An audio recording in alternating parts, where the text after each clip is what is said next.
చాటున పిందెను చూస్తా, సోకు తీగలో పండును కోస్తా, నువ్వొస్తే కప్పిస్తా ముద్దుల ముంతమ్మ. ఉక్కపోతకి ఊపిరి పోస్తా, పక్క మేకకు పంట కట్టిస్తా, ముద్దిస్తే బుక్కిస్తా మధ్యల మోతయ్యో. ఓలమ్మో పుకారులు షికారుగా రావమ్మో, ఎదలే ఏడెక్కిస్తే ఎట్టావులమ్మో.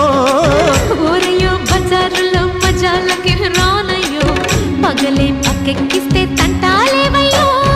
మిట్టిల మీదున్న మిస్సమ్మయ్య సంటే వడ్డీలతో పాటు ఒళ్ళోకి వస్తుంటే పొగరు చిల్లకల్లెగిరి పడ్డనే పడుచు